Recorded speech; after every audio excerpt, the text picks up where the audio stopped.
এই যে মানুহবোৰে মনৰ অৰ্গল খুলি হাঁহিছে, তেওঁলোকে কি পাইছে? এফালে যুদ্ধৰ আশংকা, আনফালে জীৱনৰ হা-হুতাশ।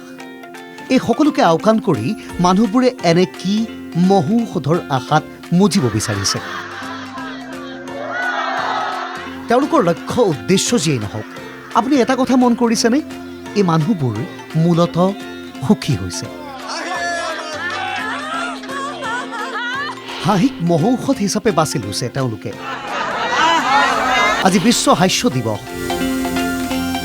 1998 আজিৰ দিনটোতেই পালন কৰা হৈছিল এই দিৱস। 150ৰো অধিক দেশে পালন কৰে এই হাস্য দিৱস। এইবাৰৰ হাস্য দিৱসৰ থীম স্বাস্থ্য, শান্তি আৰু সুখৰ বাবে হাঁহি। তেজপুৰ হাস্য সংঘৰ উদ্যোগতো পালন কৰা হৈছে হাস্য দিৱস। এইটো আমাৰ হাস্য দিৱস। আজি বহু বছৰ হ'ল এইটো আমি হাঁহিৰ হিয়াৰ আমঠু আৰু আমাৰ বেমাৰ নিৰ্মূলৰ কাৰণে এইটো দিৱস পালন কৰা হয়। হাঁহিৰে জীৱন সুন্দৰ কৰক। তেজপুৰ হাস্য সংঘৰ উদ্যোগত পালন কৰা এই হাস্য দিৱসে অথবা অসমৰ তেজপুৰতো যে এনে এটা সংঘ গঢ় লৈ উঠিছে, সি এইটো কথাকে সূচায় যে মানুহৰ মাজত হাঁহিৰ বাবে তাৰণা আছে, আপাহ আছে।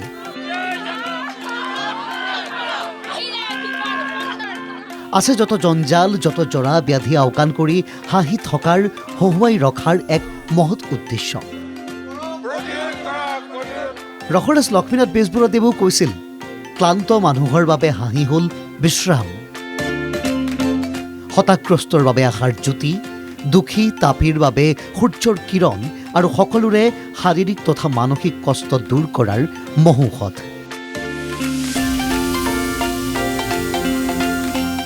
সেই কথাকেই যেন সাৰোগত কৰিছে তেজপুৰ হাস্য সংঘৰ এইসকল জ্যেষ্ঠ ব্যক্তিয়ে।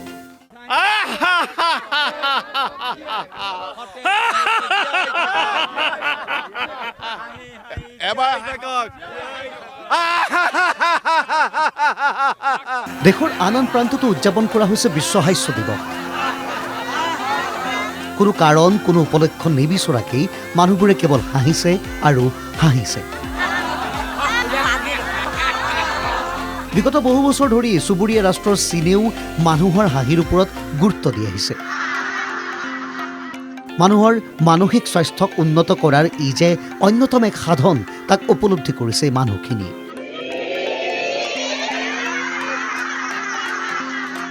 ইয়াত কোনো খৰচ নাই, কিন্তু ই সৃষ্টি কৰে মূল্যৱান বহু কিবাকিবি। ইয়াক গ্ৰহণ কৰোঁতাৰ প্ৰচুৰ লাভ, কিন্তু দেউতাৰ বিন্দুমাত্ৰৰ লোকচান নহয়। ই চকুৰ পচাৰতে ঘটি যায়, কিন্তু তাৰ স্মৃতি ৰৈ যায় বহুদিনলৈ। আপুনিও হাঁহক, হাঁহি হাঁহি বাগৰি পৰক। বন্ধুৰ সৈতে হাঁহক, প্ৰেমাস্পদৰ সৈতে হাঁহক, পৰিয়ালৰ প্ৰতিজনৰ সৈতে একেলগে চাহত চুমুক দি ভাল লগা আড্ডাৰে কেৱল হাঁহক আৰু হাঁহক। হাঁহিমুখীয়া হৈয়ে কোনো এজন মানুহক সোধক, ভালে আছেনে? দেখিব আপোনাৰ চৌপাশো জীপাল হৈ পৰিছে। আপোনাৰ কাষৰ মানুহবোৰে আপোনাক লৈ ভাল ভাৱ ৰাখিছে। চৌপাশ ভাল চিন্তাৰে, সুখৰ হাঁহিৰে ভৰিছে। তেজপুৰৰ পৰা অশ্বিনী বৰাৰ সহযোগত নিউজ ডেস্ক ৰিপৰ্ট NKTV+।